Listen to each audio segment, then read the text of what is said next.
Hey everyone, in today's video, we're going to be solving the problem search in a linked list. So the question says given a linked list of n nodes and a key, the task is to check if the key is present in the linked list or not. So what the question says is that let's assume we have a linked list something like this, one, one pointing to the next node two, pointing to the next node three, pointing to the next node four, right? And you're given n nodes, right? N number of nodes, which is over here four nodes. So you're n equal to four, and you're given a key value. Let's assume the key is equal to three, right? So what you need to do is you need to check and find and tell them whether three is present in any of these nodes or not, right? So yes, over here three is present. Okay, so how are you going to solve this problem? It's a pretty simple problem. What you're going to do is just going to loop through the linked list, and see and just compare, check all the values, right? When you have your head equal to one, you're going to check it with one if one is equal to key or not. If it is not equal to key, you're going to make head equal to head dot next and point to the next node over here.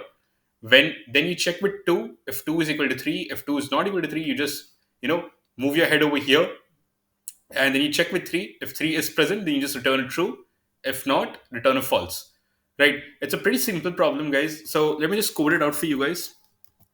So what you need to do over here is you just need to check if head is present.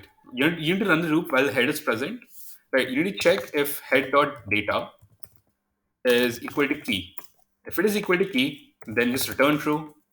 Over here you have to return 1 or 0 for true or false, so just return a 1. Else what you do is you need to make head equal to head dot next, right? That's it.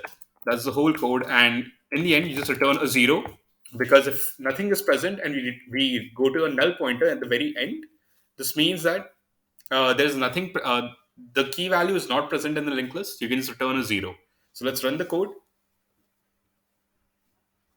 Yeah, it's running, and let's submit it.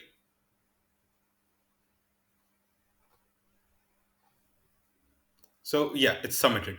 So yeah, guys, that's all for today's video. If you like the video, do like, share, and subscribe. Do let me in the comments if you have any suggestions for me to make better videos, or if you want me to, solve any particular problem. If do check out my podcast as well. And until next time, thanks for watching.